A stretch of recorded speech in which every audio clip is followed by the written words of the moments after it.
pour Jésus-Christ. On acclame pour l'homme de la croix. Alléluia. Il est Seigneur, il est Dieu.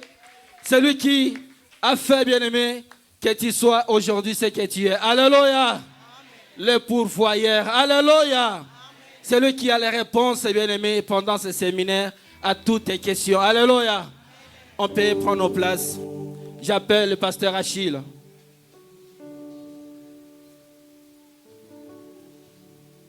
Amen. Est-ce qu'on peut encore acclamer le Seigneur? Gloire à Dieu.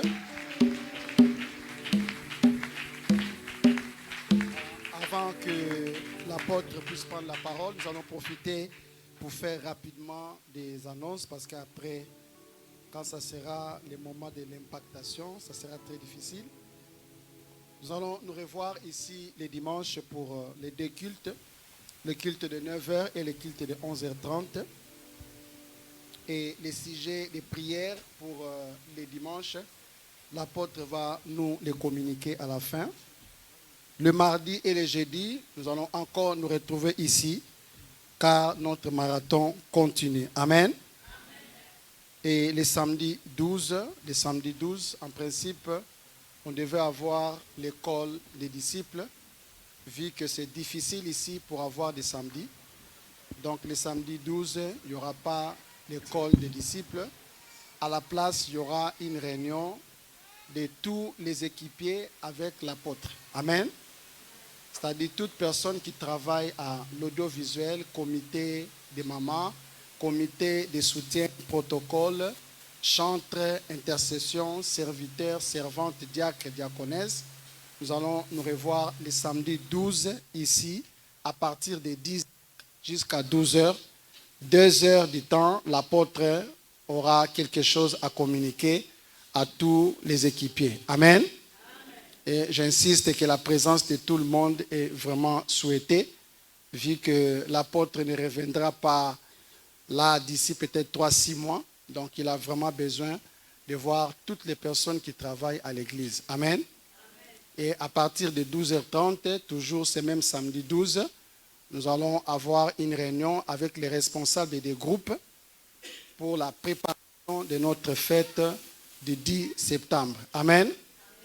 Et les dimanches qui viennent ici, on va commencer à distribuer les invitations pour toute personne qui a déjà inscrit son nom.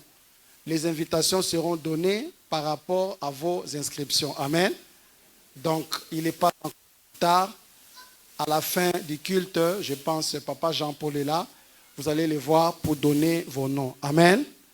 Je vais donner la parole à Papa Siméon.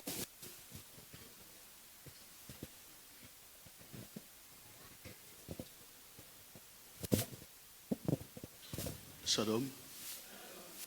Amen. Shalom l'église. Que Dieu vous bénisse. Amen. Non, je dis que Dieu vous bénisse. Amen. Si tu es là, parce que Dieu a voulu que tu sois là, et je me lève comme un homme de Dieu, et je déclare que tu sois béni, béni, béni, béni, béni, béni, béni. Mais il n'y a qu'une seule chose qui bénit, c'est la parole de Dieu. La parole, c'est le fondement, c'est la base de tout, c'est la racine. C'est ce qui fait de nous les enfants de Dieu. Ce n'est pas la prière. Parce que même les démons prient. Nous sommes en ce moment, la bataille que nous avons, c'est la bataille de les insidier l'Éternel. N'est-ce pas? Mais j'aime une écriture, Proverbe, chapitre 25, le verset 25. Est-ce qu'on peut faire la lecture ensemble?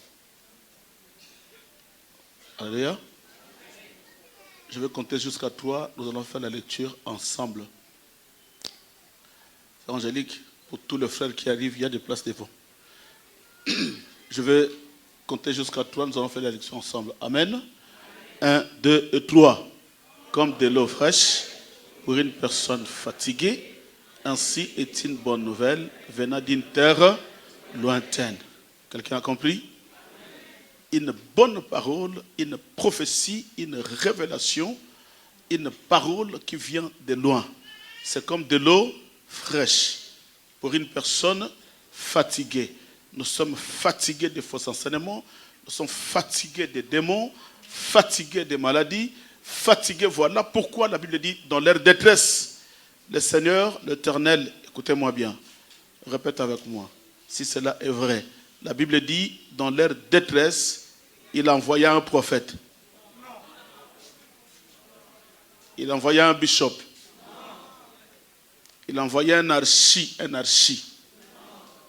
Il envoya sa parole. C'est qu'une bonne église, c'est une église qui aime la parole.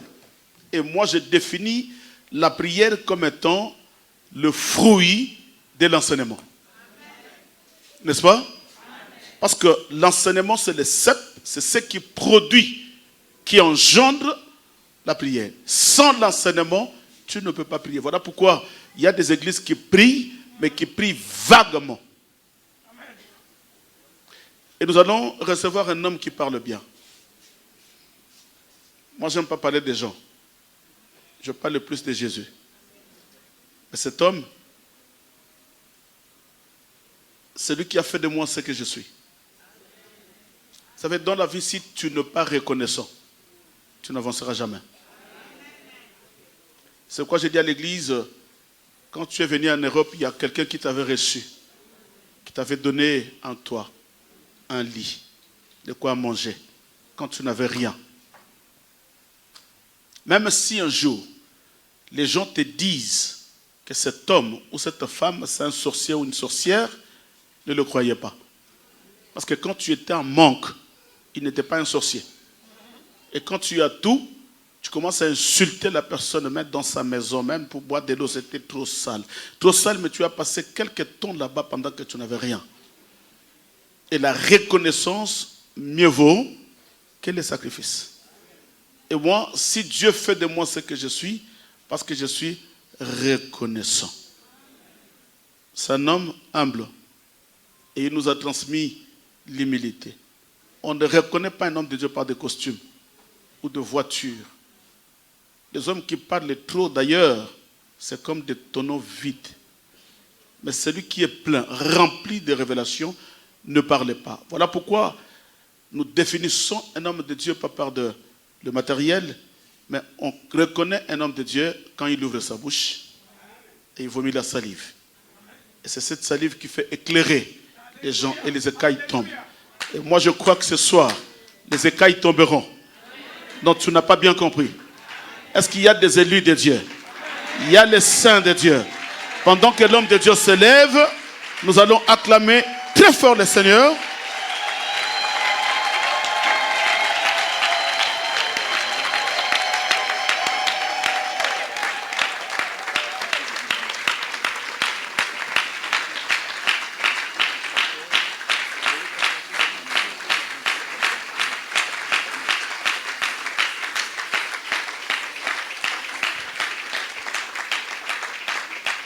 Merci.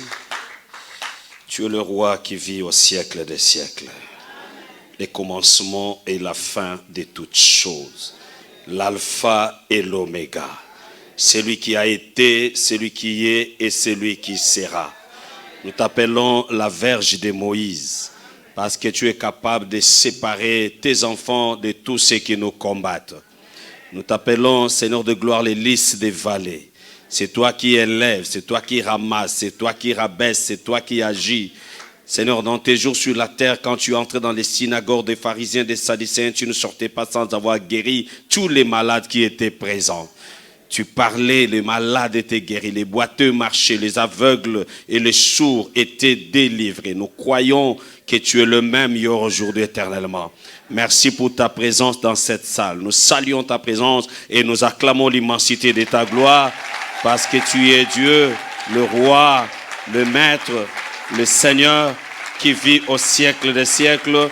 Parce que tu es notre rempart, tu es notre bouclier, tu es le seul qui nous donne la vie. Merci de m'avoir permis d'arriver en ces lieux. Sois béni au nom de Jésus. Amen. Vous pouvez vous asseoir, je vous en prie. Vous saluez votre voisin de gauche et de droite. Dites-lui, je t'aime. Tu es mon frère, tu es ma sœur. Je t'aime. Est-ce qu'on peut reprendre ça? Dis à ton voisin, je t'aime, tu es mon frère. Tu es mon frère, tu es ma sœur. Je t'aime. Mais quand je l'ai fait, j'ai toujours été prudent envers les jeunes. Parce que les jeunes risquent de dire, notre amour avait commencé les jours où l'apôtre avait dit, dis à ton voisin, je t'aime. Là, je suis toujours prudent avec les jeunes. Oh, libala nabishe banda mukolowana. Non, cet amour que nous parlons, c'est l'amour entre les frères et les sœurs. Je vous aime beaucoup, soyez bénis. Je viens de découvrir un peuple béni, un peuple qui aime la parole de Dieu, un peuple qui aime la puissance, un peuple qui sait adorer. Je bénis nos adorateurs. Que la main de l'Éternel vous accompagne vraiment. Soyez bénis dans ces ministères des chantres que vous avez. Alléluia. Je bénis ceux qui étaient avec moi le mardi. Que le Seigneur vous bénisse abondamment. Ceux qui nous ont rejoints aussi aujourd'hui, soyez bénis. Je vous transmets les salutations de Kinshasa. Oracle de l'Éternel, nous sommes une communauté. C'est pourquoi je tiens, pasteur Achille, je tiens à cette rencontre avec tous les ouvriers, tous les équipiers. Nous devons faire le partage sur la doctrine de l'Église, Oracle de l'Éternel, sur la vision de l'Église, Oracle de l'Éternel, sur la confession de la foi, sur la culture biblique, sur l'eschatologie, ainsi que sur le langage des Écritures. Surtout quand on parle devant la chair ici, il faut avoir un langage des Écritures.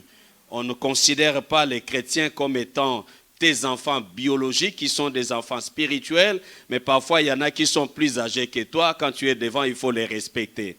C'est ce que nous appelons le langage biblique. On ne s'adresse pas aux gens n'importe comment. Il faut avoir un langage, il faut être formé. Quelqu'un dit Amen. Je trouve des fois que dans l'église, il y a un serviteur qui est devant. Et les gens qui sont assis, ils croient qu'ils ne connaissent rien, alors qu'en réalité, il y a des gens qui sont assis, mais qui ont la connaissance aussi de la parole de Dieu. Ils ont besoin de la parole pure. Soyez bénis au nom de Jésus. L'église Oracle de l'Éternel, nous avons une doctrine et je tiens en tant qu'apôtre de cette communauté, défenseur de cette communauté, partout où je passerai, que je sente que la doctrine de Jésus est présente. Et quand je suis entré ici, la première chose que j'avais à faire, c'était de vérifier si l'apôtre Paul est présent dans cette église. J'ai vérifié et j'ai trouvé l'apôtre Paul. C'est pourquoi je suis à l'aise quand je parle. Je vis l'apôtre Paul sur les têtes des mamans, je suis très à l'aise. Paul, c'est le Moïse de l'église. Autant Israël considère Moïse, nous, l'église, nous considérons Paul. N'est-ce pas? Parce que Paul, Christ a dit, je bâtirai mon église. Mais si vous regardez dans le modus operandi de l'implantation de l'église, en réalité, c'est l'apôtre Paul qui a fait beaucoup de choses. Il nous a expliqué le rôle des ministres de Dieu, des anciens, des diacres et tout ça. C'est l'apôtre Paul. Soyez bénis au nom de Jésus. Est-ce qu'on peut acclamer très fort le Seigneur? Merci à l'église Oracle. Nous aimons que ceux qui se tiennent debout soient des gens qui s'effacent. On doit s'effacer pour que Christ paraisse. Alléluia. J'aimerais beaucoup m'effacer là où je suis afin que Christ paraisse. Parce que si je parle, ça sera la démonstration de toutes mes connaissances que j'ai accumulées. Il y a des gens qui me disent souvent je suis un homme de Dieu polyvalent, c'est-à-dire en droit je suis présent, en économie, en sciences, en théologie, je suis présent dans l'exégèse, je suis présent, mais j'aime beaucoup m'effacer que Christ lui-même se présente. Parce que si moi je parle, je serai limité. Je vais faire la démonstration de mes connaissances, mais la démonstration de la puissance, ça sera le Seigneur Jésus-Christ. Il allait de ville en ville, de village en village, prêchant l'évangile du royaume, et il guérissait le malade. Soyez bénis. C'est là où dans l'église Oracle, nous parlons de 3 axes de l'évangile. L'évangile a 3 axes. Premièrement, Christ parlait du royaume. Je vous ai dit le dimanche, que servira-t-il à un homme de tout gagner sur la terre et de perdre le royaume? Ça ne servira à rien du tout. Deuxième acte, il faisait la démonstration de la puissance du royaume. Il démontrait que la puissance du royaume de Dieu est plus que la puissance du royaume des ténèbres. Oui, le diable est puissant, oui, ne vous en faites pas, il est puissant. Le diable est puissant, mais Jésus-Christ est le tout puissant. Soyez bénis au nom de Jésus. Nous ne minimisons pas les diables parce que nous savons d'autant plus que l'intelligence de l'homme croît, l'intelligence de l'homme s'augmente, l'intelligence des diables aussi s'augmente. C'est Amen, c'est lui qui a dit Amen, que Dieu le bénisse. Regardez le serpent du jardin d'Éden, je vous donne une révélation. Quand vous entrez dans le jardin d'Éden, vous verrez un serpent, n'est-ce pas? C'est un serpent qui a une seule tête. Donc le serpent, à l'origine, il a combien? Une seule tête. Mais si vous venez dans le livre d'Apocalypse, le serpent du livre d'Apocalypse, c'est un dragon qui a 7 têtes.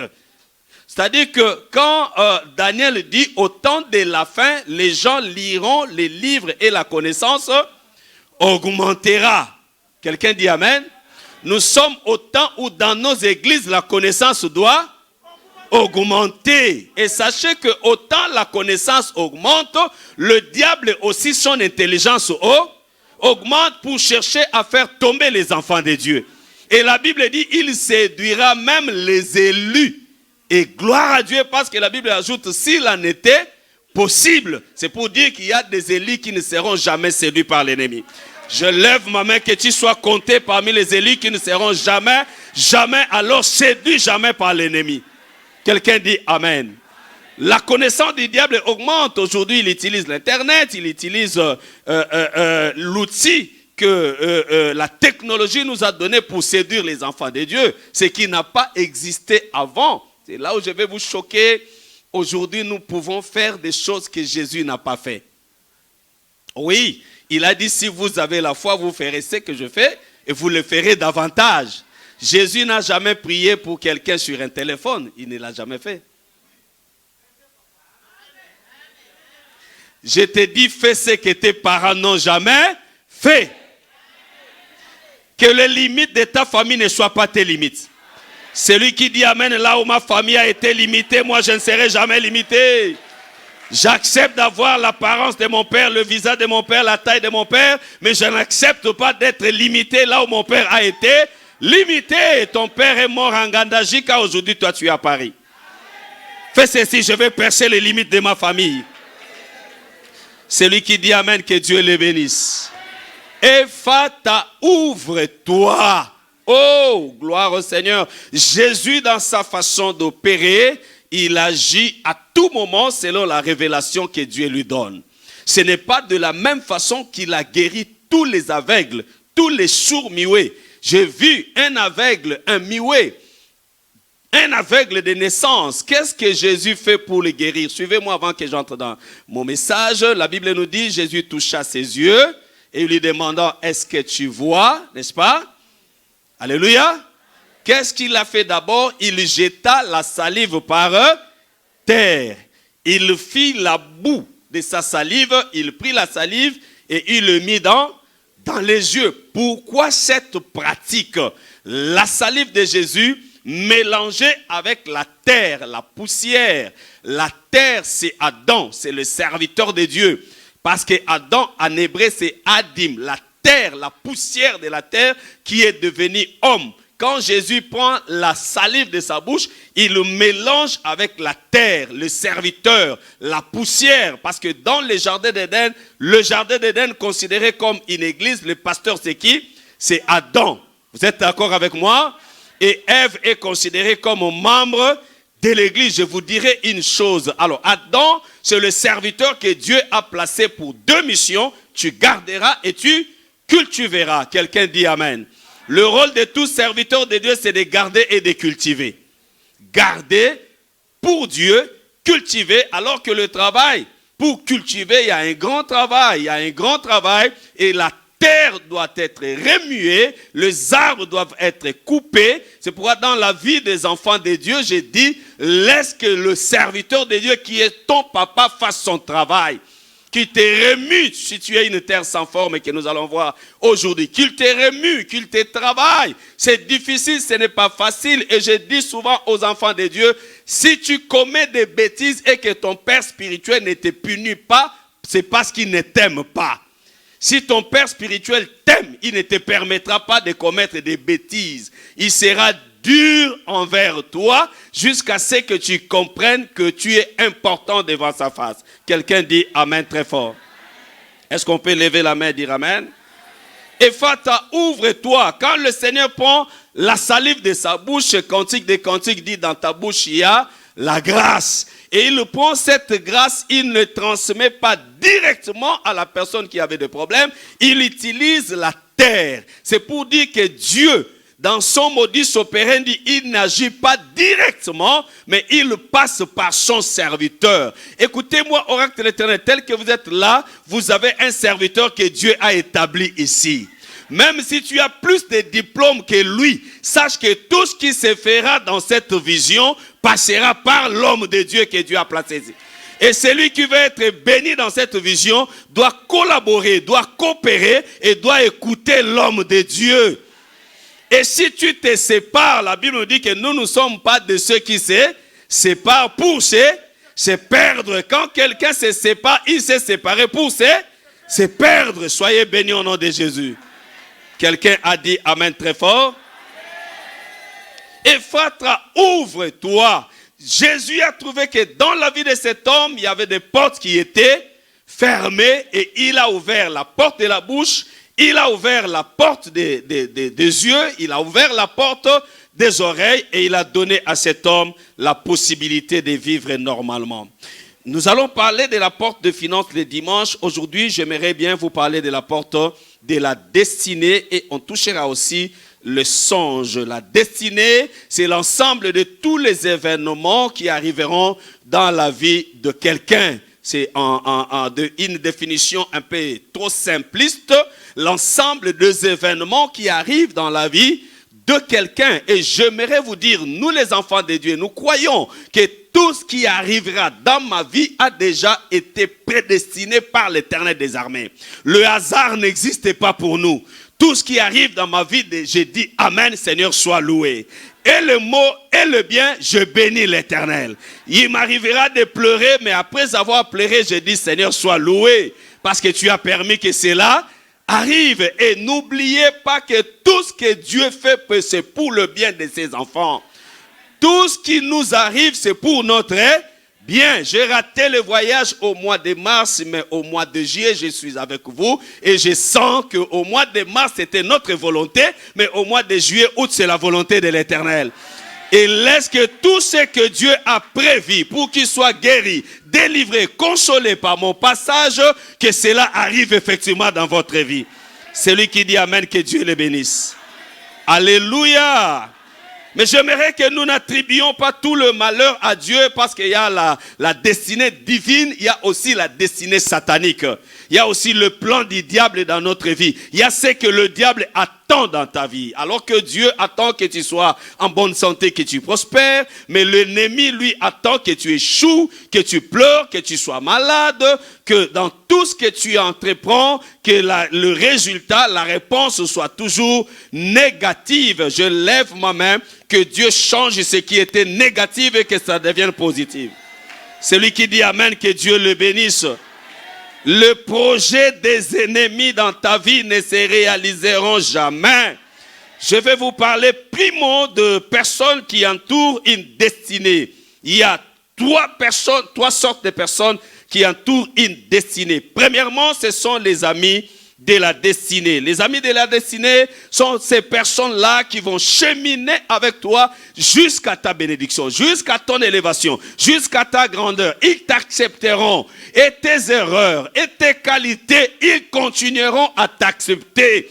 J'ai pris que Dieu envoie à côté de toi des personnes qui vont t'accepter tel que tu es, qu'ils acceptent tes qualités, qu'ils acceptent aussi tes défauts. Celui qui dit Amen, que cela s'accomplit dans sa vie. J'ai regardé la vie d'une fille qui s'appelle Ruth. Ruth la Moabite. Ruth la Moabite est née d'une relation incestueuse. Partout où elle passe, on parlera d'elle. C'est une fille qui est Moabite. Si vous lisez dans les Écritures, partout où on a cité le nom de Ruth, on ajoute la Moabite. Pourquoi cette précision, la Moabite? C'est pour que tout le monde qui entendra parler de Ruth sache que Ruth, c'est une Moabite, c'est-à-dire une fille qui est née d'une relation incestueuse. Mais dans sa vie, un jour, elle a rencontré quelqu'un qui s'appelle Boaz. Boaz n'avait pas besoin de connaître le passé de Ruth.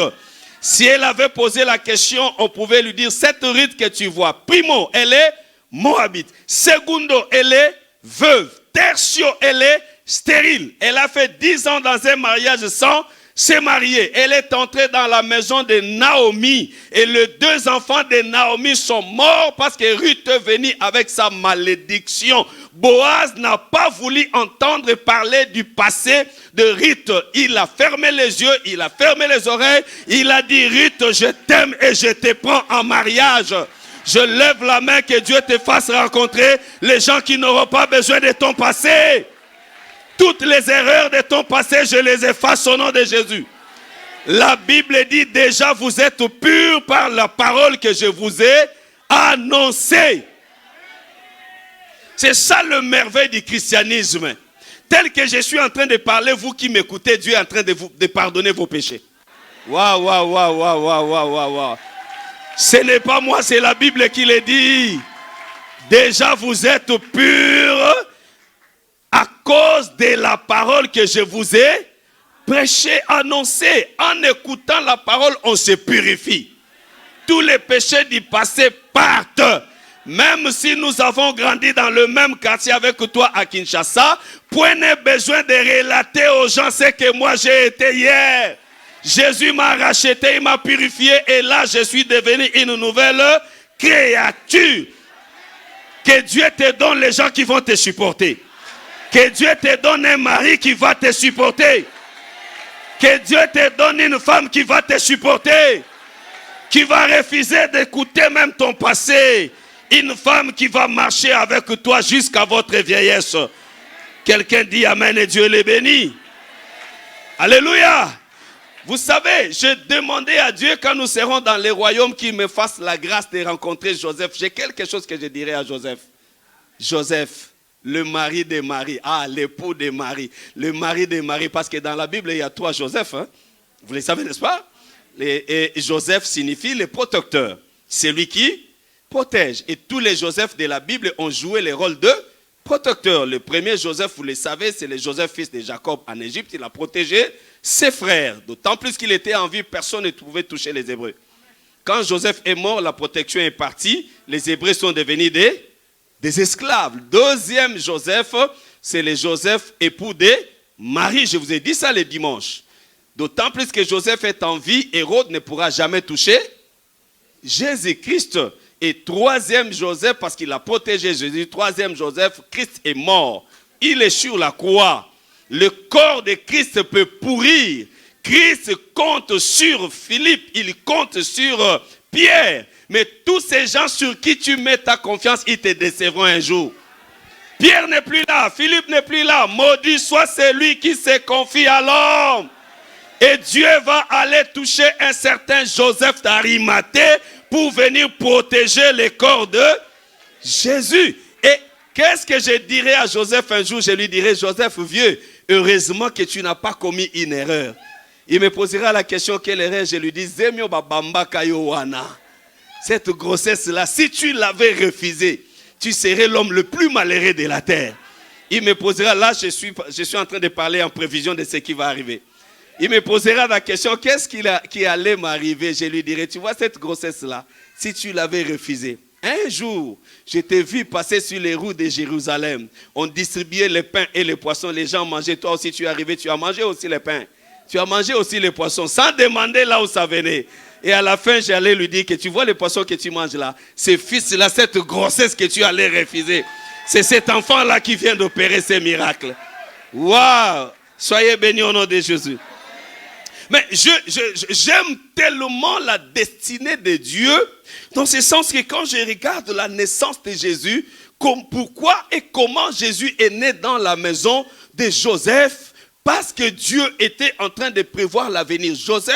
Moïse a bâti une maison, mais il n'a pas placé la toiture. Vous savez, n'est-ce pas? Le tabernacle, c'est une maison sur laquelle il n'y a que des tentes.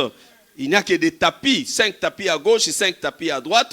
Il fallait placer la toiture. Alors que pour placer la toiture, il faut être charpentier. C'est pourquoi la seconde maison, la gloire de la seconde maison sera plus que la gloire de la première. Et celui qui doit achever la seconde maison ne peut être qu'un fils de charpentier. Waouh, soyez bénis au nom de Jésus. Et vous savez, je pose la question à Jésus. Jésus me dit, tu sais pourquoi je suis né dans la maison de Joseph? Parce que premièrement, je devais apprendre à bâtir des charpentes. Deuxièmement, il me dit, mais la finalité de ma vie, le problème c'est la finalité. Ma vie allait finir où? Sur la montagne de Golgotha. Et ce jour-là, on allait amener quoi? Le bois, le clou et le marteau. Waouh! Alléluia! Sur la croix de Golgotha, qu'est-ce qu'on a amené? Le clou, le marteau et le bois. Mais est-ce que ça peut me faire peur? Non, ce sont des choses que je suis habitué de voir dans notre maison. Depuis que je suis né, je vois le marteau, je vois le clou, je vois le bois. C'est pourquoi quand on vient avec le bois pour me crucifier, je leur dis, ne vous en faites pas, moi-même que vous voyez là, je suis le bois vert. Je n'ai pas peur des clous. Alléluia. C'est là où j'ai dit aux enfants de Dieu que la vie chrétienne n'est pas une vie de facilité.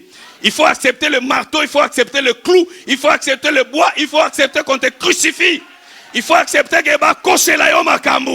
il faut accepter qu'on dise des choses contre toi. Il faut accepter le clou, il faut accepter le marteau. Acceptez cela. C'est ça la vie chrétienne. S'il n'y a pas de clou, pas de marteau, pas de bois, tu ne seras jamais élevé. Sur la montagne de la transfiguration, Jésus n'est pas élevé. Il a les vêtements éclatants, il a la beauté, mais il n'est pas élevé. Mais sur la montagne de Golgotha, après le bois, après le clou, après le marteau, la Bible nous dit, il lui a été donné le nom qui est au-dessus de tous les noms. Alléluia. Laisse qu'on te combatte. Laisse qu'on dise des choses contre toi. À la fin de tout cela, le Seigneur va t'élever. J'ai rencontré Joseph dans la prison en train de pleurer. Je lui dis, viens, ne pleure pas. Tu pleures pourquoi? Il me dit, Lévi, en réalité, moi, je n'ai pas voulu violer la femme de Potiphar. C'est la femme de Potiphar qui a voulu me violenter. Mais qu'est-ce qu'elle est allée dire là-bas? Ça me fait mal. Je lui dis, grand frère, calme-toi. Donne seulement le temps. Quelqu'un dit le temps. Waouh, j'ai pas entendu. Donne seulement le temps. Un jour, Joseph et la femme de Potiphar, vous allez vous rencontrer. Et j'étais là en Égypte, la première rencontre entre Joseph et la femme de Potiphar. Joseph a déjà quitté la prison. On lui a changé le nom de Joseph en Tchaphnath-Parnéach, le révélateur des songes. Et Joseph est devenu gouverneur en Égypte, un poste qui n'a jamais existé. Je déclare que sur cette terre, tu auras un nom et tu auras une place. Et je vois la femme de Potiphar qui allait faire le marché et quelqu'un a crié Tchaphnath Parnéach. La femme de Potiphar s'est agenouillée sans savoir de quoi il s'agissait. Et elle demande à ses voisins, c'est quoi? On lui dit, il y a un homme qui passe. Cet homme, quand il passe, tout le monde ne peut pas le regarder. Il faut s'agenouiller parce que c'est lui qui vient après les rois. La femme de Potiphar a triché, elle a levé le visage. Elle dit, oh mais ça c'est Joseph, non? C'est Joseph est devenu comme ça. Je me suis agenouillé moi devant Joseph. Je lève ma main et je proclame. Même les membres de ta famille qui t'ont crucifié, tes amis qui t'ont crucifié, un jour ils changeront de langage. Ils vont comprendre que le Dieu de Simeon Kadila est le véritable Dieu. En venant ici, tu ne perds pas ton temps. Un jour ils changeront de langage. Ils s'agenouilleront devant toi. Oui, je vous ai dit, en Égypte, je vois Joseph debout et je vois les frères de Joseph agenouillés. Et ce jour-là, j'ai dit, l'Issakoulier, Latinzoto. Oui, Joseph a dit, j'ai vu ma gerbe debout et vos gerbes qui étaient à genoux, ils n'ont pas cru. Même son père a dit, Joseph, est-ce que tu penses que le père, la mère et tes frères viendront t'agenouiller à terre devant toi. Alléluia. Joseph n'a parlé que du soleil, de la lune et des étoiles. Eux-mêmes, ils ont interprété les songes. Laisse les gens interpréter vos songes. Je déclare que tu as des songes qui seront interprétés un jour. Quelqu'un dit Amen très fort. Alléluia. Si tu n'es pas haï, sache que tu n'as rien dans ta vie. Je veux vous dire qu'il y a certaines personnes qui sont contre toi. Ce n'est pas que tu es mauvais, mais c'est parce qu'ils voient les toits de Dieu dans ta vie. Aïe, aïe, aïe, aïe, aïe, aïe, aïe, aïe, aïe, aïe. À cause de tes bienfaits, tu seras haï. Vous êtes avec moi? Je vois les seigneurs qu'on veut crucifier et on demande aux Juifs, choisissez entre Jésus et Barabbas. Ils ont dit crucifier Jésus. J'ai posé la question au Christ, mais toi tu as des ennemis comme ça. Ils sont très nombreux. Christ me dit, Lévi, ne t'en fais pas. Parmi ces ennemis-là, il y a des médecins. Je vous ai dit ça, n'est-ce pas? Il y a des médecins parmi ces ennemis. Ces médecins qui étaient habitués à voler l'argent de la femme de la perte de sang pendant 12 ans. Oui, je vous dis la vérité. Oui, je connais un médecin de Jérusalem. En allant au travail, il avait une dette envers son bailleur. Sa femme a dit, mais tu vas, nous serons délogés. Il a dit à sa femme, tranquillise-toi. Aujourd'hui, dans mon cabinet, je vais recevoir la femme de la perte de sang pendant 12 ans. Elle va me donner $100 au retour, nous allons payer. Elle est partie dans son cabinet. 6h, 7h, 8h, 9h, 10h, 11h, 12h. 14h, la femme ne venait pas. Quand il lui pose la question, pourquoi elle n'est pas venue, on lui dit, cette femme ne viendra plus jamais. Wow! Cette femme ne viendra plus jamais. Tu n'auras plus l'argent de cette femme. Pour quelle raison? On lui dit, Jésus est passé sur une avenue et cette femme a touché son vêtement. Les sorciers de ta famille ne te verront plus jamais. Parce que Dieu a envoyé Lévi à Paris et il priera pour toi aujourd'hui, pas demain, aujourd'hui. Je dis pas demain, je dis today. I want to pray for you today. I think to the power of Jesus. Aujourd'hui, soyez bénis au nom de Jésus. Et papa Simon, vous savez, on me dit encore parmi ces gens qui ont demandé qu'on tue Jésus, il y avait des boulangers d'Israël. Les boulangers de Jérusalem. Vous savez pourquoi? Parce que quelque part, il y avait une croisade de plus de 5000 personnes. Quand ils ont vu ça, ils ont multiplié la fabrication des pains parce qu'ils savaient qu'à la fin, ils viendront vendre le pain. Malheureusement, 15h, 16h, 17h, 18h, il n'y avait pas d'acheteurs. Leurs pains ont pourri. Ils demandent pourquoi. Ils disent, c'est Jésus-là. Il a multiplié et les pains et les poissons. Oh, ce n'est pas fini. Il y avait aussi des vendeurs de tombeaux. Il y a une famille qui a perdu leur frère. Cette famille était composée de 3 personnes. De Lazare, de Marie et de Marthe. Selon les noms dits des Écritures, parce que tout n'est pas écrit, en réalité, dans cette famille, le papa et la maman étaient déjà morts. Il n'y avait que 3 enfants. La mort revient encore dans cette famille. Comme j'ai tué le papa, j'ai tué la maman et maintenant je vais tuer leur frère. Yaya, je vous dis, si on a tué dans votre famille, toi, on ne te tuera pas. Je détruis la mort précoce dans votre famille. Alléluia. Hérode qui a tué Jacques, il croyait qu'il tuera aussi Pierre. Yaya tokokanité. Toutes les étoiles sont des étoiles, mais ils ne brillent pas de la même façon. Nous sommes nés dans une famille, mais nous ne nous ressemblons pas. Nous avons le même sang, mais moi, mon sang n'est pas succulent. Mais moi, le sang que j'ai, c'est le sang que Jésus m'a donné sur la croix de Golgotha. Le créateur des eaux, des cieux et de la terre, il a eu soif. Au lieu de lui donner de l'eau, on lui a donné le vinaigre et amer. Il a bu et il m'a accouché. Ce jour-là, mon sang est devenu amer. Okomela makila nangate za bololo. Est-ce que je parle à quelqu'un ce soir? Waouh, waouh, waouh, waouh. Je parle à quelqu'un ce soir? Makila nanga okomelango. Eza bololo. Soki omela ya famille yanga osuki. J'ai dit aux enfants de Dieu, naître dans une famille pauvre n'est pas une malédiction, c'est une bénédiction. Parce que la malédiction de ta famille s'arrêtera en toi. Wow! C'est toi qui arrêteras la pauvreté de ta famille. Moutoua somba voiture azate yo ko somba voiture.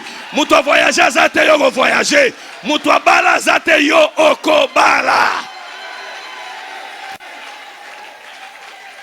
Je suis né dans une famille pauvre, mais ce n'est pas une malédiction. C'est une bénédiction de l'Éternel. Parce que par moi, les choses vont changer. Le vendeur de tombeaux, on dit crucifiez cet homme. Si vous ne le crucifiez pas, nous allons nous appauvrir. Je dis à Jésus, mais quel problème tu as avec le vendeur de tombeaux? Jésus dit, va demander à Marthe. Marthe me dit, Lévi, quand mon frère est mort, nous sommes allés, nous avons acheté un tombeau à $500. On a donné l'avance de $300, la compte. Nous sommes restés avec eux 200. Après l'enterrement, 5 jours après, ce monsieur est venu nous demander les $200. Moi, Marie, je lui ai dit, non, on ne te donnera pas l'argent. Au contraire, c'est à toi de nous restituer l'argent et de récupérer votre tombeau. J'ai dit aux vendeurs de cercueils de récupérer leur cercueil. Tu ne seras pas enterré à Paris. Tu n'es pas venu ici pour laisser ton corps. Est-ce que je parle à quelqu'un? Tu n'es pas venu ici pour laisser ton corps. Tu es venu pour travailler, être béni, soutenir l'œuvre de Dieu, soutenir ta famille. Lève la main, dis je ne mourrai pas. Quel que soit le nombre des adversaires, moi je ne mourrai pas à Paris. Je ne suis pas venu ici pour laisser ma peau ici. Je suis venu pour travailler, soutenir ma famille. J'entends quelqu'un commencer à déclarer. Déclare, je ne mourrai pas. Je ne mourrai pas ici. Quelle que soit la maladie, le problème, les difficultés, je ne suis pas venu ici pour mourir. Que celui qui a déclaré que cela s'accomplisse dans sa vie. Celui qui attend ta mort, qu'il soit confondu. Alléluia. Que le Seigneur puisse confondre celui qui attend ta mort. Tous les cercueils qu'ils ont achetés, nous avons dit le deuil de Lazare a été annulé. Parce qu'en Israël, le deuil était fait pendant 40 jours. C'est le 40e jour que les gens se dispersent, savent que c'est fini. Mais j'ai demandé à Jésus, mais pourquoi tu as attendu le 4e jour? C'était quand même pénible. Jésus me dit, mais Lévi, qu'est-ce que tu veux? Moi-même, je ressusciterai le 3e jour. Et tu veux que Lazare ressuscite le 40e jour? Avant moi?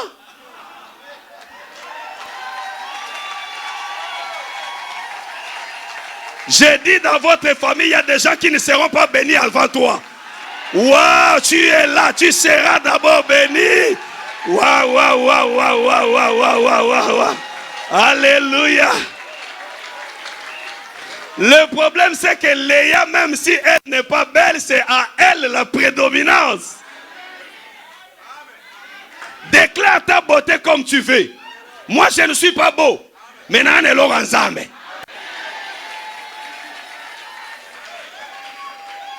Déclare ta beauté. Je suis une belle femme. Gloire à Dieu. Nous acceptons ta beauté parce que tu es une créature merveilleuse de l'Éternel. Mais ce qui est essentiel pour nous, ce n'est pas l'extérieur, mais c'est l'intérieur. Ce qui fait l'homme, ce n'est pas l'extérieur, mais c'est l'intérieur.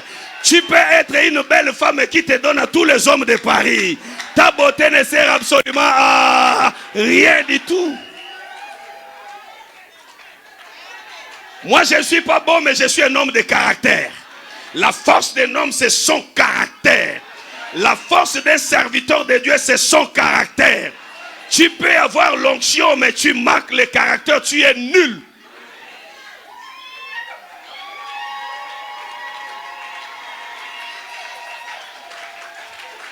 N'acceptez pas les hommes de Dieu comme a dit papa parce qu'il a une voiture, il a une chaîne de télévision, il a une grande église. Non, yaya, un homme de Dieu, on ne l'accepte pas à cause du matériel. Si c'était le matériel, Werrason serait le plus grand apôtre de Kinshasa.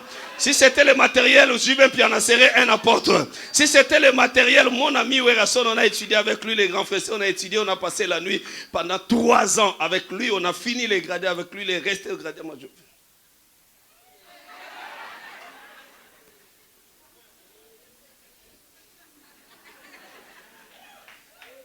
Fils de Bandal, né grandi à Bandal, moi fils de Kingasai. Vous savez quand on a fini?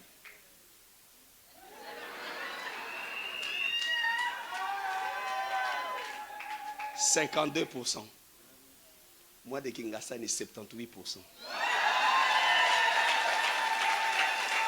Petits enfants, ne craignez rien, car celui qui est en vous, il est plus grand que celui qui est dans le monde. Alléluia. Mon Jésus est plus grand. C'est pourquoi je dis aux enfants de Dieu, pour être béni, il ne faut pas avoir une seule nature, il faut avoir deux natures. Celui qui a une seule nature ne sera jamais béni. Ça, vous avez compris? Nafungola.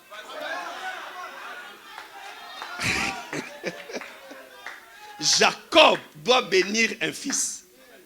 Il doit lui donner toute sa force.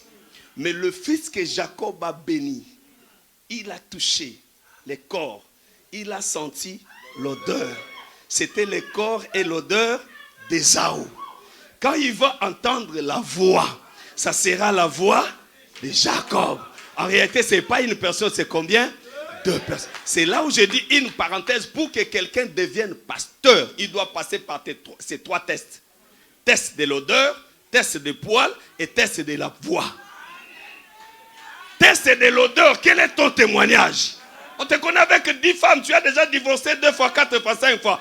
Test de l'odeur, tu as échoué. Tu as échoué. Premier test, tu as échoué. Tu as divorcé déjà 5 fois, 8 fois, tu as échoué. Test de l'odeur solo. L'odeur, c'est le témoignage. Vous savez, là où tu n'es pas encore arrivé, ton odeur peut arriver déjà.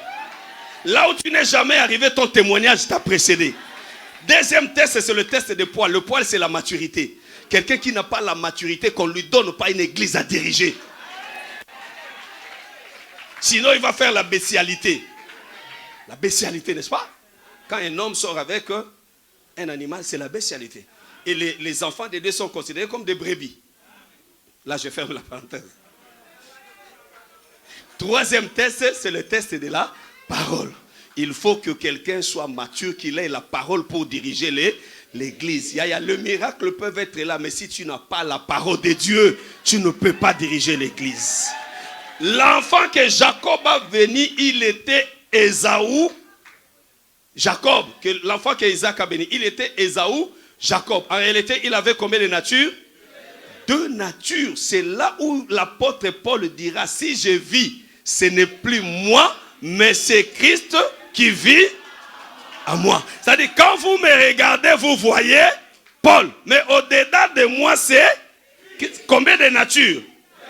Mais dans les sépulcres que je le vis moi aussi, quand Marie arrive au cimetière, à la tombe, il voit un homme devant la tombe. Il l'a appelé jardinier. C'est comme ça, n'est-ce pas?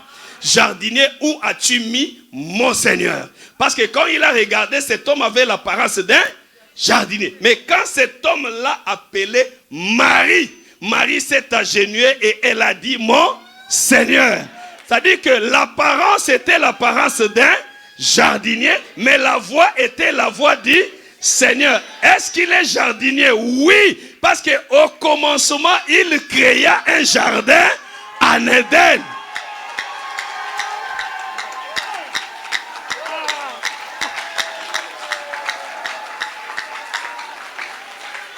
Et quand il a planté un jardin en Éden, l'homme qui l'a placé dans le jardin, il lui dit, je te place pour cultiver. Donc le jardinier a créé un jardinier. Or le jardinier, c'est celui qui fait fructifier son champ. Et la Bible dit, tel il est, tel nous sommes. Que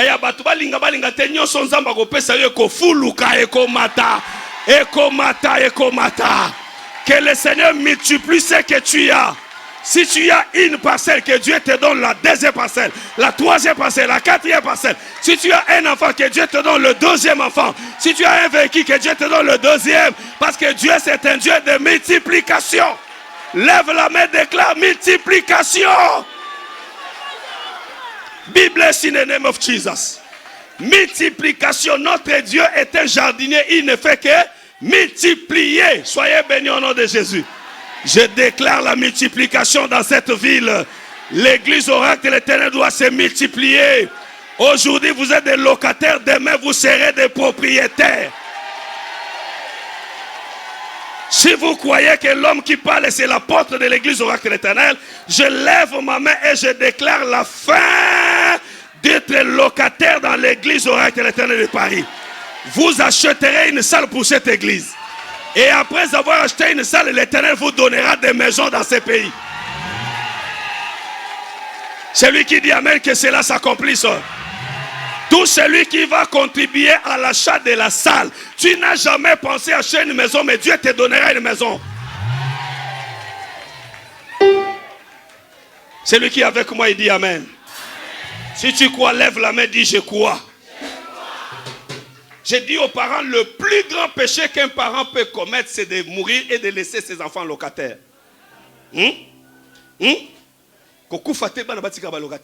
Ça, je t'interdis. Je te parle avec autorité parce que je suis la porte de la communauté. Oui, vous avez la grâce d'avoir le Père. Je t'interdis de mourir locataire. Même au pays, même en France. La Bible nous dit, tout lieu que foulera la plante de tes pieds, je te les donne en possession. Ce pays vous est donné. Je déclare que ce pays vous est donné. Ne vivez pas comme des passagers, vivez comme quelqu'un qui est assis. J'arrive à Luanda. On me dit, ce message-là, tu ne seras pas béni. Tu es dur dans ton message. Mais j'ai des gens ici qui étaient avec moi à Luanda. 3 ans après, j'ai acheté une maison à Luanda. À cause de cet évangile qui est dur. Parce que le problème, c'est que je te prêche, moi et toi, nous devons nous rencontrer dans les seins d'Abraham un jour. Je n'ai pas besoin d'abêter le solo et andeke, aller pour que tout se calme. Non, mon problème, c'est de te dire des grandes vérités qui vont aider ta vie. Première personne qui entoure une vision, c'est un ami de la destinée. Vous avez dit amen? Un ami de la destinée, même si vous avez des problèmes, vous allez vous pardonner. Même si ça chauffe, vous finirez par vous pardonner. Ne vous en faites pas, ne vous en faites pas. Il vous aime. C'est un ami. Il va vous aider. Allez. Et toutes les choses qu'on dira contre vous, il ne croira pas. Vous serez comme les États-Unis et Israël. Si on frappe Israël, la première chose que les États-Unis font, c'est de contre-attaquer d'abord. Et c'est après qu'on demanderait à Israël, c'était quoi au juste? C'était quoi au juste? Qu'est-ce que tu as fait? Mais je ne pose pas d'abord la question. Un ami de la destinée, il va te protéger. Si le mari que tu as, c'est un ami de la destinée, il va te protéger contre sa famille et contre tous les hommes, toutes les femmes qui seront contre toi. Quelqu'un dit amen? J'allais parler des signes de l'amour. Quelqu'un qui t'aime, en réalité, il y a des signes qui ne se cachent pas. Il y a le regard. Les regards, quand on se regarde, toutes les femmes savent que ces regards-là, cet homme est déjà tombé. Deuxièmement, même si tu ne le dis pas, mais la femme sait que non, c'est le regard-là, non. C'est un regard mythique. C'est dans la mythologie grecque et égyptienne. Là. Deuxièmement, c'est les données. Quand on aime, on fait quoi?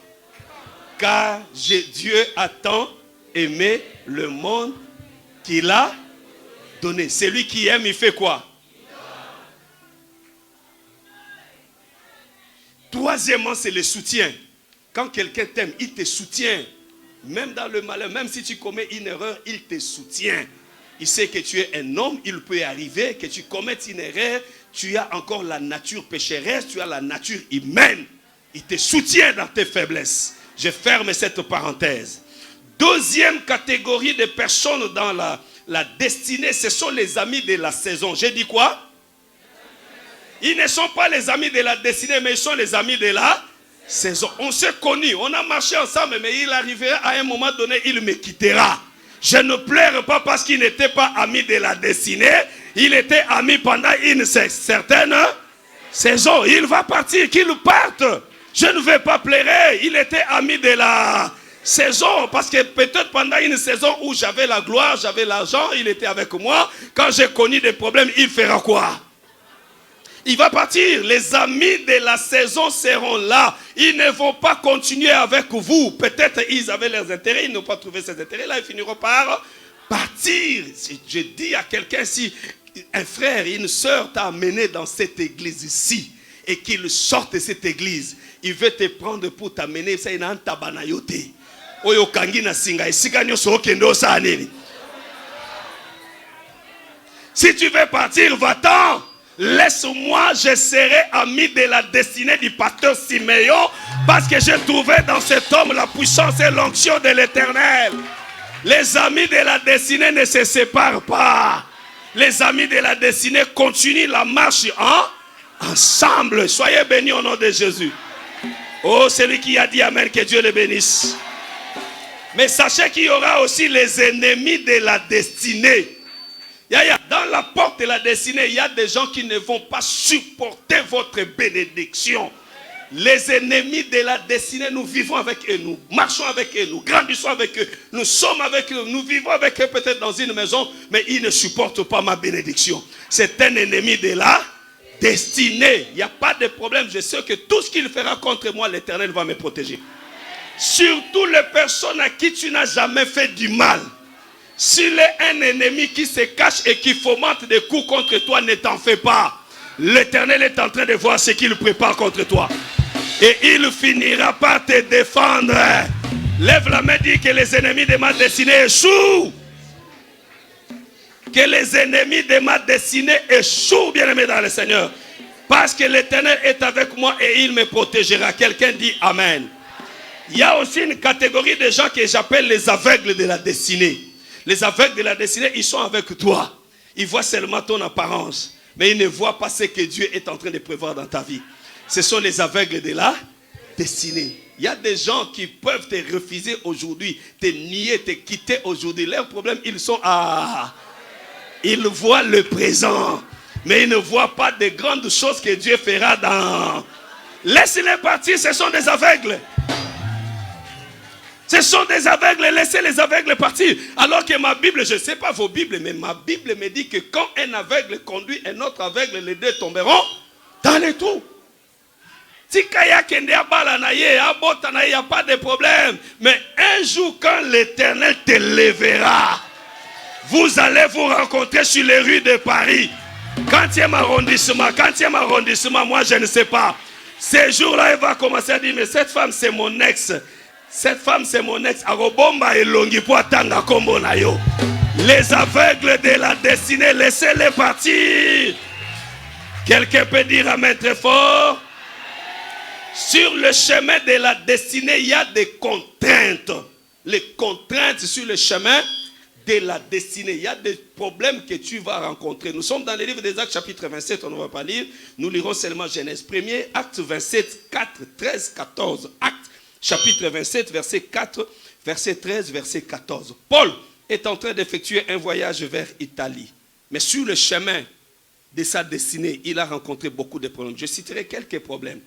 Premier problème qu'il a rencontré, c'est l'incompréhension des gens qui étaient avec lui dans la navire. Pierre, Paul leur dit, Dieu m'a parlé. Mais le capitaine n'a pas voulu écouter Pierre. Le capitaine est allé écouter le matelot. Le matelot lui dit, devant, il n'y a pas de tourbillon, c'est bien, nous allons passer. Mais Paul dit, les dieux que je sers m'a démontré que là où nous allons, il y aura un vent impétueux. On peut dormir ici et partir demain. Ils n'ont pas voulu écouter. J'ai dit aux enfants de Dieu, quand l'homme de Dieu te parle, écoute. Il y a des choses que tu ne comprends pas aujourd'hui, que Dieu a expliqué à l'homme de Dieu. Ne discutez pas avec l'homme de Dieu. Papa, ne considère jamais l'homme de Dieu comme ton ami. Même si c'est toi qui lui achètes des vêtements, qui ne deviennent pas ton ami. L'homme de Dieu doit toujours être considéré comme un père, un papa. Même s'il n'a pas d'argent, c'est toi qui payes son loyer. Tu dois toujours le respecter. Hein? Est-ce que j'ai parlé à quelqu'un? Respecter l'homme en qui Dieu a donné l'onction pour paître les troupeaux. Même si tu as des diplômes, tu es plus beau, je ne sais pas moi, tu as beaucoup plus d'argent, il n'y a pas de problème. Laissez les païens nous qualifier comme ils veulent. Parce que selon les païens, les hommes de Dieu sont des impudiques, ils sont des aventuriers. Laisse-les, papa. Je vous dis, regardez-moi. Ça, c'est un billet de 10 euros. Est-ce que vous avez déjà rencontré un faux billet de 10 euros? Ça existe, oui ou non? Qui est déjà tombé sur un faux billet d'euros? Ah oui, ma question est la suivante. Les jours où tu as rencontré un faux billet d'euro, tu t'es décidé de ne jamais toucher au billet d'euro. C'est comme ça? Qu'est-ce que tu t'es décidé? Tu as dit, désormais, je serai prudent. Lorsque me donne un billet, je vais faire quoi? Je vais vérifier. Si c'est le faux, je fais quoi? Je jette. Si c'est le vrai, je fais quoi? Partout où il y a le vrai, il y a aussi. Laissez les païens nous qualifier comme ils veulent. Mais nous qui avons les yeux pour voir, nous avons la révélation. La Bible dit, vous connaîtrez un arbre par ses fruits. Il n'y a que les aveugles qui ne découvrent pas les fruits. Les hommes qui ont des yeux découvrent, non, cet homme a l'onction de Dieu. Il a aussi les fruits dans son aspect comportemental, émotionnel. Je sens que c'est un homme de Dieu. Il a en lui et le caractère, et la parole de Dieu, et la crainte de Dieu. J'entends quelqu'un dire Amen. Oh, est-ce que tu peux dire Amen très fort? On n'a pas écouté Paul, mais quand ils sont partis, premier obstacle qu'ils ont rencontré, c'était le vent. Un vent léger. La Bible dit qu'ils ont rencontré un vent léger. Est-ce qu'on peut dire tous un vent léger? Paul dit, vous voyez ce que Dieu m'avait montré, vous n'avez pas voulu m'écouter. Un vent léger dans la destinée. Il y a des petits problèmes que tu vas rencontrer dans la destinée, dans ton cursus, dans ton parcours. Tu vas rencontrer des petits problèmes. À cause des petits problèmes, il ne faut pas faillir, garde ta foi. Et après le vent léger, ils ont rencontré un vent qu'on appelle Hérakilon en hébreu. Ce vent, c'est un vent qui leur donnait le sens contraire. C'est-à-dire, pendant que la navire veut aller devant, le vent qu'on appelle Hérakilon le pousse en arrière. C'est pour dire que dans votre destinée, vous allez rencontrer des problèmes qui vont vous booster derrière au lieu d'aller en avant. Ça sera peut-être des mensonges, des combats, des problèmes. Ne vous découragez pas. Je ne sais pas qui est en train de traverser Hérakilon en ce moment. Peut-être il est là. Que l'Éternel te donne la force de ne pas reculer mais d'avancer. Continue à confesser la foi de l'Éternel. J'ai prêché en Angola 2005. Dieu m'a utilisé dans une parole de connaissance. Une femme était chassée de son mariage parce que son mari a perdu une somme de $2000 dans leur maison. Alors qu'en réalité, c'était le beau-frère qui avait volé l'argent. Dieu m'a utilisé, je prophétisais. Et l'homme et la femme étaient dans la salle. Ils m'ont vu, après on a prié et nous sommes allés voir le beau-frère. 2 ans après Yaya, le beau-frère a accepté que c'était lui. Et le foyer s'est réconcilié. Dieu les a réconciliés. Il y a des problèmes qui t'arriveront dans ta vie. Il y en aura. Hérakilon, il y en aura. Mais je te donne un conseil, il ne faut pas faiblir. 3e obstacle, Paul arrive dans l'île appelée Malte. Quand il va ramasser la broussaille, c'est la vipère qui sort. 3e obstacle sur le chemin, c'est la vipère. La vipère donne la mort, mais Paul a secoué seulement la main. La vipère est tombée dans le feu. Or, le secouement de la main, c'est la prière, c'est la retraite, c'est le jeûne, c'est le séminaire, c'est le soutien de l'œuvre de Dieu. À tout moment que je jeûne, j'ai secoué ma main. Les vipères sont tombées. À tout moment que je jeûne, j'ai prié. J'ai secoué ma main. À tout moment que je donne l'argent à Dieu, j'ai secoué ma main. Je déclare que toutes les vipères qui sont déjà attachées à vos corps tombent au nom de Jésus. Celui qui dit Amen, que cela s'accomplisse dans sa vie. Alléluia. Ce sont les contraintes et nous finissons par la victoire sur les puissances qui occupent certains terrains dans votre vie. Il y a une porte de la destinée qui doit s'accomplir. Mais il y a des barrières, il y a des barricades que le diable a placées.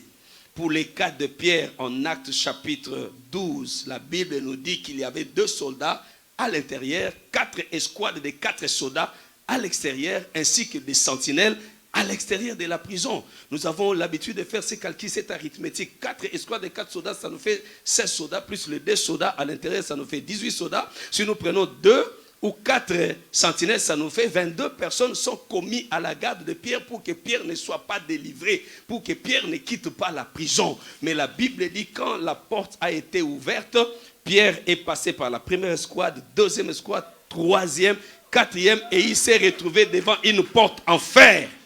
Une porte difficile à foncer. Et la Bible nous dit que Pierre n'a rien fait. Dès qu'il a avancé, la porte s'est ouverte d'elle-même. Que toutes les portes en fer dans votre vie s'ouvrent d'elles-mêmes. Celui qui dit Amen, que cela s'accomplisse dans sa vie. Nous terminons avec Genèse chapitre 1er. Donnez-moi Genèse chapitre 1er, nous allons rapidement, on va finir par là. Genèse chapitre 1er.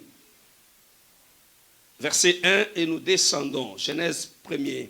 La Bible nous dit, au commencement, Dieu créa les cieux et la terre. La terre était forme et vide. En hébreu, on parle de tohi bohi.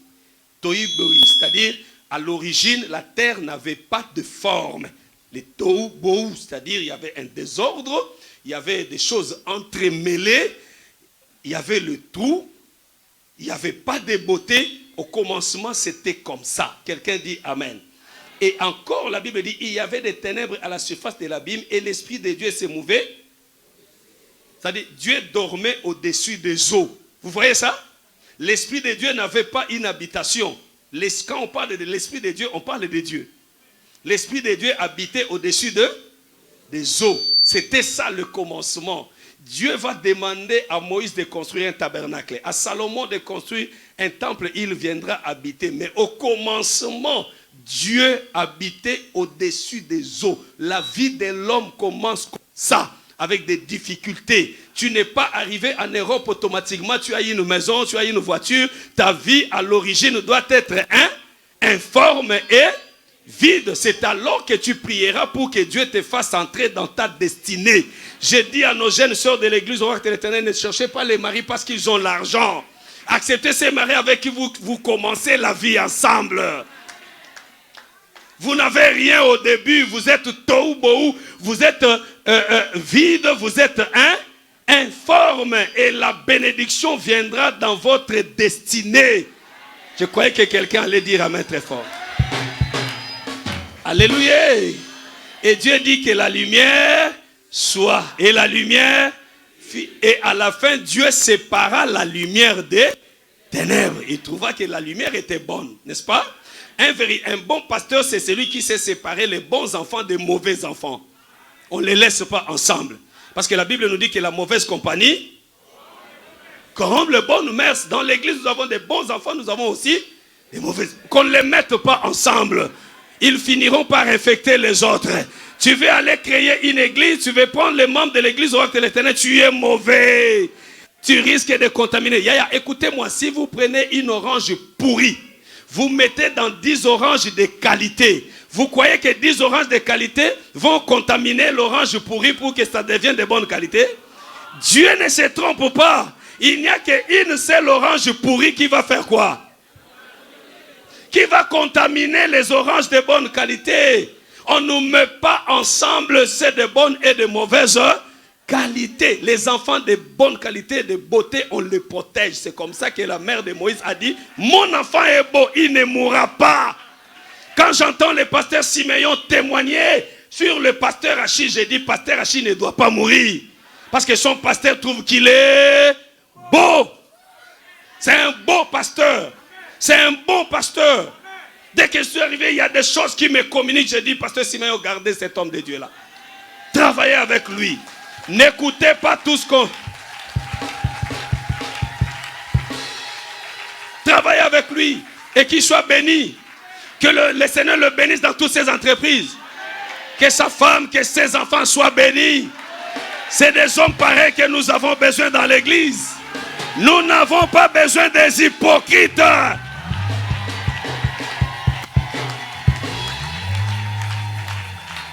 Les hypocrites dans l'église, quand il est avec toi, il parle en bien. Quand il te donne le dos, il commence à parler en mal. D'ailleurs, qu'est-ce que vous croyez? En ce qui concerne la bénédiction sacerdotale, les hommes de Dieu seront bénis de la même façon que le pasteur Siméon. Je parle de la bénédiction sacerdotale. Je ne parle pas du matériel. Le pasteur Achille peut bien travailler ici et être béni dans l'entreprise où il travaille. Dieu peut lui donner la promotion, Dieu peut lui donner la grandeur. Ici, il ne prend pas l'argent, mais là où il travaille, Dieu l'élève. C'est comme ça que les choses fonctionnent. Oh, et ça, amen, toi, amen. Mais quand le pasteur Achille commence à regarder le pasteur Siméon, cette ceinture-là, ça a coûté combien? Où est-ce qu'il a pris l'argent? C'est la dîme. Cette perte de choses, yaya, tu ne seras pas béni. Là, tu as perdu toute ta bénédiction. L'Éternel ne bénit que les hommes fidèles et les femmes fidèles. Soyez fidèles dans vos mariages.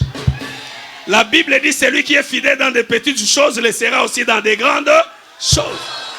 Tu n'es même pas fidèle devant ta femme et tu seras fidèle devant plusieurs femmes comme ça.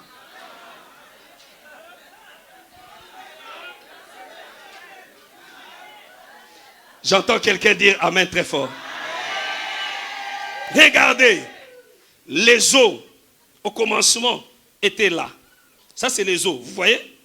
Ces tapis, c'est les eaux. Au-dessus des eaux, il y avait la terre, n'est-ce pas? Au-dessus de la terre, il y avait les ténèbres. Vous avez vu? Regardez, je travaille maintenant comme un pédagogue. Nous avons les eaux, nous avons la terre et nous avons les ténèbres. Le problème de Dieu, ce n'est pas les ténèbres. Ce n'est ni la terre, mais c'est les eaux. Ces eaux-là ont une destinée. Même si ces eaux-là sont englouties par la terre, par les ténèbres, mais Dieu a une pensée pour eux, ces eaux-là. Vous êtes avec moi? C'est pourquoi Dieu va commencer les choses. Il créa la lumière. Et après avoir créé, il fit quoi? Il sépara les ténèbres de la lumière. Et les eaux restent avec un seul ennemi. Les ténèbres sont parties. Quel ennemi est resté? La terre.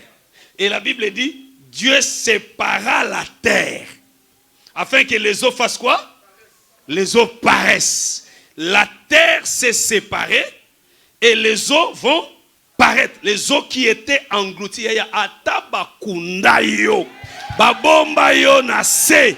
Un jour tu vas apparaître. Et ce qui est fantastique, c'est quoi? Quand les eaux apparaissent, Dieu commence à parler aux eaux. Il dit les eaux, produisez. Produisez les animaux. Produisez les poissons. Oh, moi je regarde les eaux. Comment les eaux vont produire les poissons? Comment les eaux vont produire les animaux? Comme les requins. Comme quoi encore? Hippopotame. Quoi encore? Baleine. Comme quoi encore? Les crocodiles. Dieu, au lieu de créer les crocodiles, au lieu de créer la baleine, au lieu de créer l'hippopotame, mais Dieu dit aux eaux, les eaux, produisez les hippopotames, produisez les baleines, produisez les poissons. Et je vis instantanément, les poissons sont sortis, les hippopotames, les crocodiles. Ah, j'ai compris une chose. En réalité, dans les eaux, il y avait toutes ces richesses-là. Mais ça ne sortait pas. Pourquoi? Parce que les eaux étaient englouties. Aujourd'hui, je déclare que tu es libéré. Que tout ce qui était caché en toi sorte. Quelqu'un dit amen? Je vous ai dit les dimanches, je crois. Moi, je suis administrateur dans un stade, au stade Tata Raphaël. Qu'est-ce que nous constatons, papa, au stade Tata Raphaël? Si vous voyez un terrain où les enfants sont habitués de jouer, vous voyez que le sol est sec. Sec. Les enfants jouent. Il suffit de donner 2 mois à ces sols-là. Personne ne passe là-bas. Et repasser 2 mois après. Qu'est-ce que vous allez constater? Les herbes ont poussé. Mais posez la question, d'où viennent ces herbes-là? En réalité, sous la terre, ces herbes sont là. Mais comme la terre est combattue, c'est difficile de donner ce qu'elle a. On te laisse le temps. Tout ce qui était caché en toi, sort.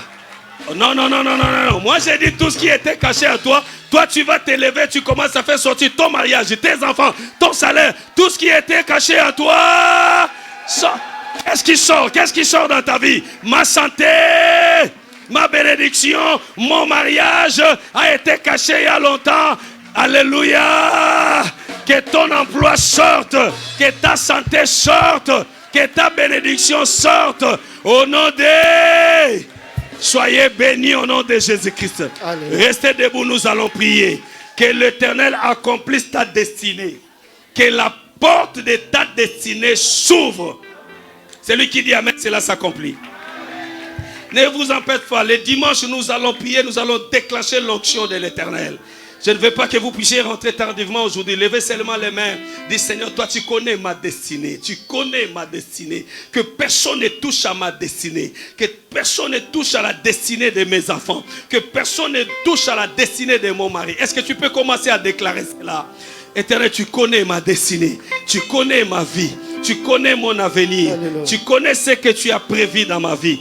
Ne laisse personne toucher à ma destinée. Ne laisse personne toucher à ma santé. Alléluia. Ne laisse personne toucher à la destinée de mes enfants. Que ce que tu as prévu pour moi se réalise. Que ce que tu as prévu dans ma vie arrive. Que la destinée de l'Éternel arrive. Que la destinée du diable soit bloquée. Que la destinée de mes adversaires soit freinée. Que la destinée de mes ennemis soit freinée. Que tout ce que mes ennemis prévoient contre moi, que ce soit freiné.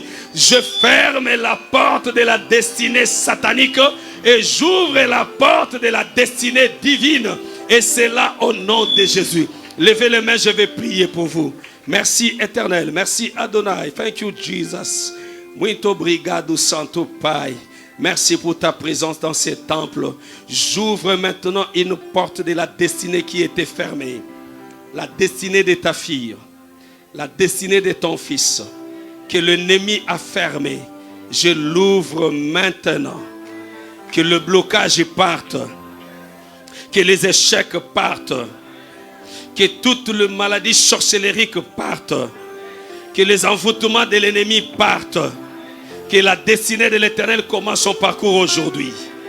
Que la prophétie de ta vie te localise. Que ce que Dieu a prévu pour toi commence aujourd'hui. Tu es une femme, Dieu t'a donné la matrice. L'Éternel dit dans Ésaïe, moi qui ai mis la matrice dans le corps de la femme, pourrais-je encore fermer la matrice pour qu'elle n'accouche pas? Dieu se pose cette question-là. Dieu t'a donné la poitrine pour allaiter des enfants. Que Dieu te donne des enfants. Dieu t'a créé femme et la Bible nous dit que la femme a été créée à cause de l'homme. Que Dieu te fasse rencontrer l'homme de ta vie. Dieu me met à cœur de prier pour une veuve. Que l'Éternel te donne la force de reprendre ta vie normalement. Que la grâce de l'Éternel soit sur toi. Que la bonté de l'Éternel se repose dans ta vie. C'est Dieu-là qui a permis que tu perdes ton mari. Que ce même Dieu-là te réhabilite. Il a dit qu'il est le mari de veuve qui se souvient de toi, qu'il pense à toi. J'ai prié pour une femme qui a des difficultés d'accoucher. Mais elle utilise parfois son argent pour soutenir les orphelins, les enfants d'autrui. Que l'Éternel agisse dans ta vie. Que l'impossible devienne possible. Que le Dieu de Sarah, le Dieu de Rebecca agisse abondamment dans ta vie. Je prie pour quelqu'un qui est dépassé. Tu es dépassé. Tu ne sais sur quel ciel te vouer. Tu as tellement de problèmes dans ta vie. Je lève ma main et je déclare que celui qui nous a promis la paix, qui te donne cette paix. Cette paix que le monde ne donnera jamais. Que Dieu te donne cette paix-là. Reçois la paix de Jésus. Reçois la paix de Jésus. Reçois la paix de Jésus. J'ai prié pour cette personne-là qui a un problème dans sa poitrine. Le douleur dans ta poitrine. Que l'Éternel agisse. Il est le Dieu qui guérit de la tuberculose. Il est le Dieu qui guérit les maladies incurables. Qu'il agisse dans ta vie. Que dans ta destinée, Dieu n'a pas prévu des maladies. Que l'Éternel ôte toutes les maladies qui sont déjà entrées dans ton corps. Que la grâce de l'Éternel opère. Que la faveur de l'Éternel opère. Que c'est Dieu-là qui m'a guéri du diabète, qu'il te guérisse maintenant. Qu'il agisse maintenant dans ta vie. Tout celui qui a touché à ta destinée échoue. Recevez la puissance. Recevez la grâce.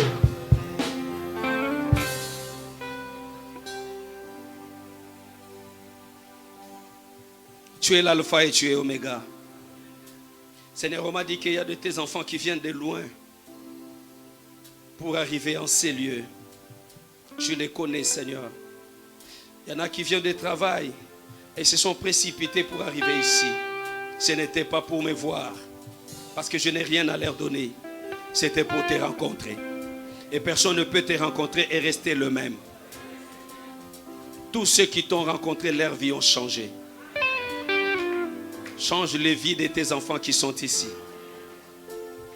Ceux qui ont des troubles, des problèmes dans leur foyer, que la grâce de Dieu les accompagne. Dieu me dit de prier pour un problème de ménopause. Un problème de ménopause prématurée. Pourquoi le diable t'a jeté la ménopause à ton âge? Tu n'as pas encore l'âge, tu n'as pas atteint l'âge de la ménopause. Que l'Éternel ouvre ta maternité. Il est là, il est Dieu. Il agit.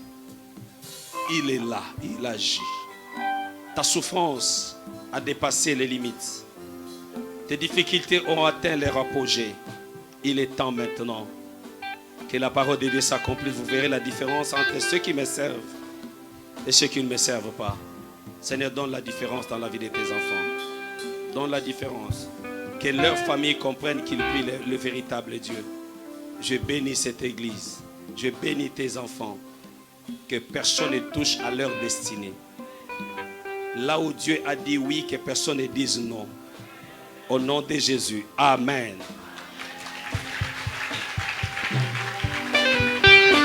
Papa tele mayo sala bika mwakati na bomoi na ngai isungi kimia pelo biko na ngai eko utakaka epai na yo Papa otela lisusu te ngai awa makasi nyonso esili Oh mapasi pe minyoko eleki nandimi papa yo telonga na ngai